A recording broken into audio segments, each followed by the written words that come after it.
Bonjour et bienvenue dans cette nouvelle vidéo, on se retrouve encore pour découvrir ensemble un smartphone ultra résistant, quasiment incassable. Généralement c'est la loi des séries, quand je commence à faire une vidéo pour un constructeur de smartphone résistant, plein d'autres constructeurs me contactent et du coup il y a une série comme ça qui se met en place sur la chaîne. Et même si ce sont des smartphones qui n'intéressent pas énormément de personnes, simplement si 50 ou 100 personnes retrouvent des informations qui leur sont pertinentes, bah moi j'aurais fait mon travail. Et étant une petite chaîne YouTube, je ne suis absolument personne pour refuser de travailler avec une marque, d'autant plus quand je reçois gracieusement un smartphone. Donc nous allons découvrir aujourd'hui le Doji V31 GT, un smartphone milieu de gamme, mais qui, vous allez le voir, embarque une fiche technique vraiment intéressante qui est largement suffisante pour la plupart des utilisations en 2023. Et bien évidemment, celui-ci est également très résistant avec toutes les certifications de résistance qu'on a l'habitude d'avoir sur ce genre de produit. Je pense notamment à une certification IP68, IP69K et également 1000 STD 810H. C'est donc un smartphone quasiment à l'épreuve de toutes les conditions de travail et d'utilisation.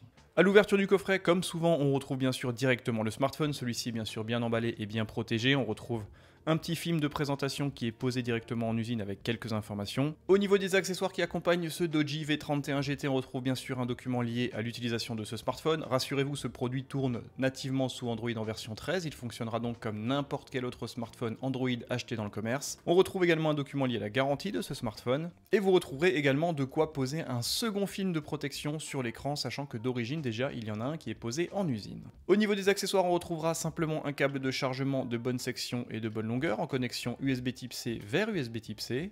Et point intéressant au niveau des accessoires qui accompagnent ce smartphone, c'est d'ailleurs un accessoire qui est de plus en plus rare aujourd'hui sur la plupart des autres modèles commercialisés par tous les constructeurs. On retrouve un bloc chargeur relativement costaud qui offre une puissance de charge de 66 watts, ce qui est bien nécessaire à mon sens pour recharger les 10 800 mAh de ce smartphone. Et grâce à ce bloc chargeur d'une puissance de 66 watts, vous passerez de 0 à 55% en 30 minutes, de quoi tenir 2 jours tranquillement. Et comme chez la plupart des constructeurs haut de gamme aujourd'hui, le chargeur est directement en connexion USB Type C. Voilà pour les accessoires qui accompagnent ce Doji V31 GT, un smartphone milieu de gamme commercialisé aux alentours de 500 €. Je vous propose maintenant de découvrir le smartphone, faire un tour de son design et bien sûr balayer son interface.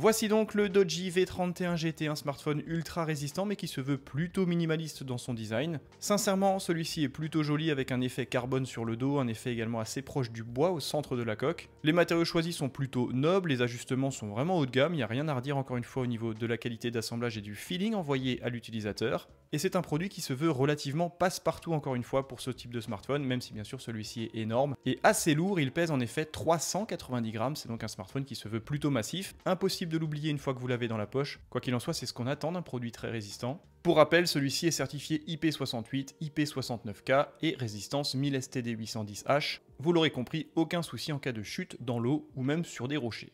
Et bien sûr, comme toujours, dans la partie supérieure, on retrouve l'intégration de ces 4 capteurs photo, c'est plutôt intéressant, vous allez le voir, la fiche technique est relativement solide pour la partie image et captation vidéo sur ce produit.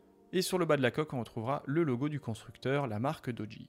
Au niveau de la captation photo sur ce smartphone, ça n'est pas ridicule du tout, on retrouve un excellent capteur Sony IMX766, donc de 50 mégapixels, couplé à une optique à ouverture f1.8, relativement lumineuse. Comme toujours sur ce type de capteur avec une telle définition, on profite également d'une technologie de pixel binning pour générer des photosites 4 fois plus grands, et de ce fait-là générer des photos en 12,5 mégapixels avec beaucoup plus de captation au niveau de la lumière, les photosites sont 4 fois plus grands, artificiellement, ce qui permet bien sûr de réaliser des photos nocturnes de meilleure qualité. Rassurez-vous, si vous souhaitez accéder à l'intégralité des 50 mégapixels pour pouvoir faire des crops ou des photos un petit peu plus détaillées, c'est également possible.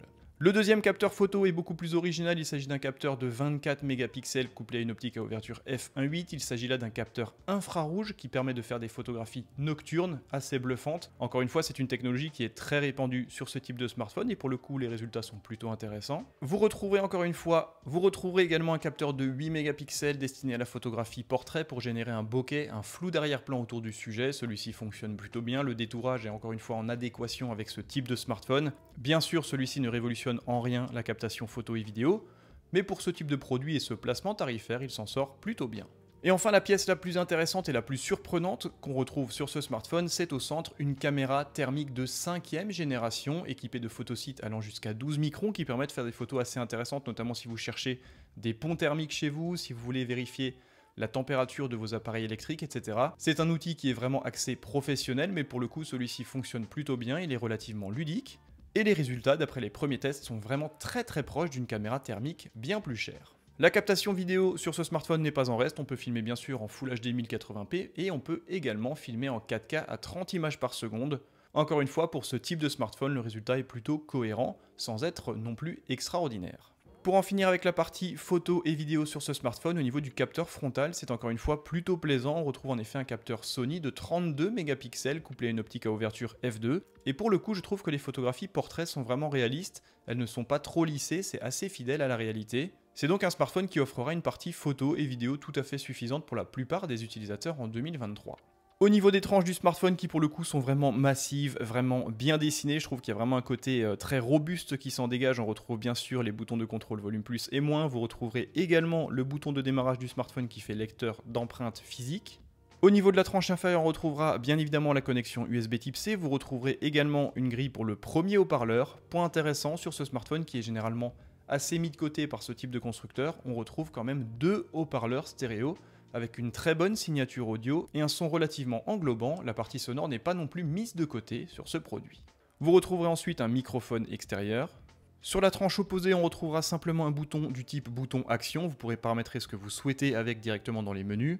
Et on retrouve également un emplacement pour y stocker les cartes nano SIM ou alors stocker une carte nano SIM plus une carte micro SD afin d'étendre la mémoire qui de base est de 256 Go sur ce smartphone. Et enfin, sur la tranche supérieure, il n'y a ni bouton ni interaction, on retrouve simplement la grille pour ce second haut-parleur de cet ensemble, double haut-parleur stéréo. Au niveau des performances de ce Doji V31 GT, on retrouve un excellent processeur Dimensity 1080, donc un processeur compatible 5G, 12 Go de RAM, 256 Go d'espace de stockage, et un GPU Mali G68 pour la partie graphique. Et vous l'avez remarqué, ce smartphone tourne nativement sous Android en version 13, ce qui est plutôt intéressant pour ce type de produit.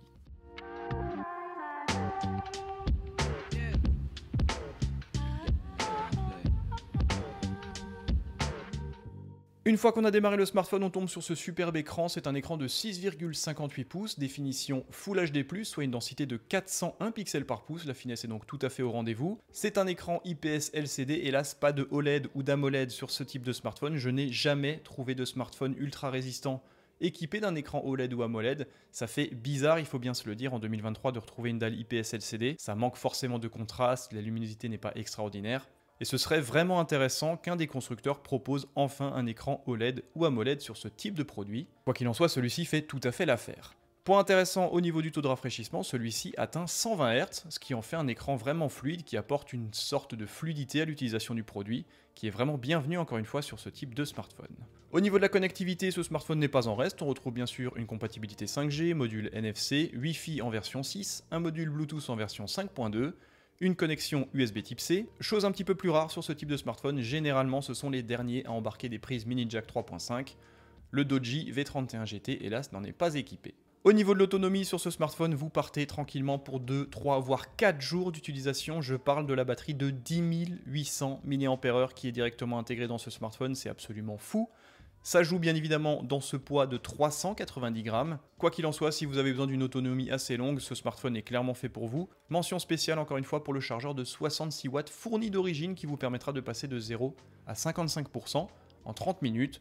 Point plutôt intéressant encore une fois dans cette gamme tarifaire. Concernant la captation photo, le capteur Sony IMX766 s'en sort vraiment très bien.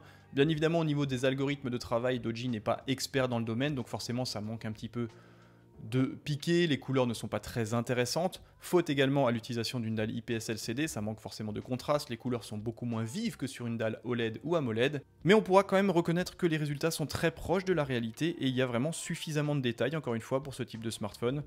Celui-ci s'en sort vraiment plutôt bien, notamment pour ce capteur principal qui de base est de 50 mégapixels et qui, comme je l'ai dit juste avant, utilisait une technologie de pixel binning la plupart du temps pour générer des photosites 4 fois plus grands et du coup réussir les photos nocturnes. Une des particularités de ce smartphone, c'est bien sûr d'embarquer un capteur infrarouge de 24 mégapixels. Celui-ci fait des photos qui sont vraiment très détaillées. Là, c'était vraiment dans le noir complet, donc c'est relativement bluffant. Moi, je n'y voyais rien. J'ai fait une photographie en me repérant uniquement grâce à ce capteur et les détails sont très présents, encore une fois, pour ce type d'outil assez technologique, mais également assez peu répandu sur le marché du smartphone. Et l'outil le plus surprenant sur ce smartphone, c'est bien sûr cette caméra thermique de 5e génération qui permet de surveiller un petit peu la température de vos appareils électriques, de repérer également les ponts thermiques dans un logement. Là, typiquement, j'ai fait un essai sur mon PC portable et les résultats sont vraiment intéressants. Et d'après les tests beaucoup plus poussés, ils sont très proches d'une caméra thermique vendue bien plus cher. Et moi, je trouve ça très intéressant pour repérer les appareils en surchauffe ou encore une fois, les ponts thermiques qu'on peut avoir dans un logement. Ce sera bien sûr un appareil qui sera utilisé par peu de personnes, mais si quelqu'un en a besoin, celle-ci est présente sur ce smartphone et offre des informations très intéressantes. Vous avez bien sûr plein de possibilités de réglage et de paramétrage très poussés sur cet outil. Et concernant le reste de l'interface, ce smartphone, comme je l'ai dit juste avant, tourne nativement sous Android en version 13. Il est vraiment très fluide, très réactif. Le processeur Dimensity 1080 couplé à 12 Go de RAM font que c'est un produit vraiment très véloce. Il n'y a rien à redire, on n'a pas du tout l'impression d'avoir un smartphone entrée de gamme. Après, celui-ci est quand même commercialisé à plus de 500 €. Mais je trouve vraiment qu'on en a pour son argent. Tout est quasiment au rendez-vous sur ce smartphone. Seul bémol, j'aurais simplement aimé retrouver une dalle OLED ou AMOLED sur ce type de produit. Ça aurait vraiment été la cerise sur le gâteau. Parce que pour le reste, il est très polyvalent et très attachant. Voilà pour ma vidéo de déballage et de présentation rapide du Doji V31 GT, un smartphone commercialisé aux alentours de 500 €, tout à fait disponible en France. Vous pouvez aller directement sur le site de Doji ou sur Amazon. Je vous mets bien sûr les liens dans la description de ma vidéo. Posez-moi toutes les questions que vous voulez sur ce smartphone directement dans les commentaires. Rejoignez-moi sur Instagram pour participer à tous les concours et visualiser les photographies faites avec tous les smartphones que je teste. Merci en tout cas d'être toujours plus nombreux. Merci bien sûr à Doji de m'avoir permis d'accéder à ce bon smartphone milieu de gamme en cette fin d'année 2023. Prenez soin de vous, on se retrouve très bientôt. Bye bye.